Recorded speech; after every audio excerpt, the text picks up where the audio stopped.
السلام عليكم ورحمة الله وبركاته. في الحقيقة يا جماعة شفت فيديو فرحني كتير، أو بمثابة رد اعتبار للشيخ الشعراوي بعد وفاته، بعد الكلام اللي مفيد فوزي قالوا عليه. خلاني أوريهولكوا الناس، يعني حرفيا كده هتشيل ابن الشيخ الشعراوي من على الأرض. ده طبعا جزء صغير من الفيديو، ما قدرتش أجيبه كله. آه، الناس يعني في جامع الحسين هتشيل ابن الشيخ الشعراوي من على الأرض، وكل الناس مجتمعة حواليه، وقد ايه الناس مشتاقة لريحة الشيخ الشعراوي و وكمان غضبانة جدا من الكلام اللي مفيد فوزي قاله عليه. لو شفتوا يا جماعة الكلام اللي مفيد فوزي قاله على الشيخ الشعراوي يعني هتستفزوا جدا. يعني من ضمن الكلام اللي مفيد فوزي قاله على الشيخ الشعراوي، دي مقتطفات بس، ان هو كان مبسوط جدا يوم وفاته، او لا انكر سعادتي بوفاة الشيخ الشعراوي. كمان قال ان الشيخ الشعراوي هو مهد التطرف، او مهد الطريق، او ارض خصبة للتطرف الديني اللي ظهر بعد كده.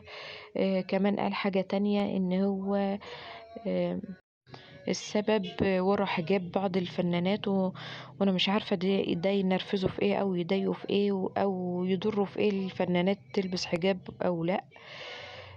وانه وان تفسيره للقرآن ده عبارة عن إجادة لغوية فقط، او بيسحر الناس بالإجادة اللغوية، فيما معناه يعني ان القرآن مفيش فيه آه، إعجاز ولا حاجة، إن الشيخ الشعراوي هو اللي بيتلاعب بالألفاظ عشان يطلع إن القرآن الكريم فيه سحر، وأعوذ بالله يعني من كلامه ده طبعا.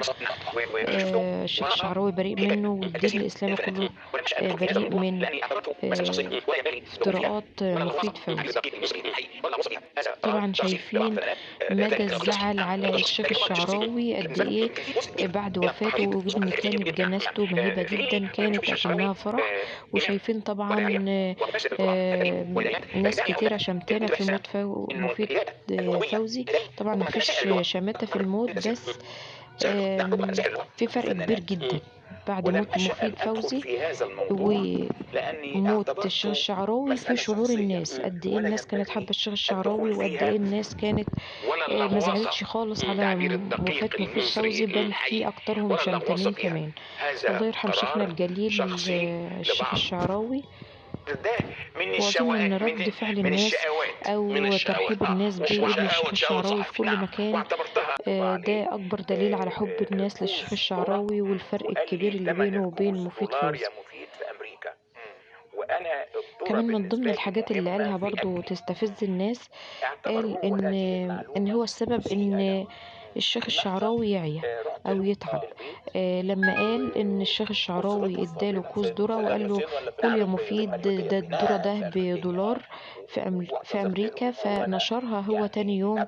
طبعا عايز يعمل سبق صحفي بكلام الشيخ الشعراوي، واستغل الكلام اللي هو قاله وعملها يعني منشط كده. الشيخ الشعراوي بيقول لي الذرة بدولار. وطبعا الشيخ الشعراوي زعل كتير من اللي هو قاله ده، وان ده تعبه، او كان السبب في عياه. واكيد ده طبعا برضو افتراء من افتراءاته على الشيخ الشعراوي. الله يرحم الشيخ الشعراوي ويرفع كمان من مقداره رغم ان هو ميت، ويجعل خواطره حوالين القرآن الكريم زي ما كان متشبث ان هو يقول خواطر مش تفسير. يجعل خواطره دي كلها في ميزان حسناته ان شاء الله، ويجمعنا بيه في الفردوس الأعلى إن شاء الله.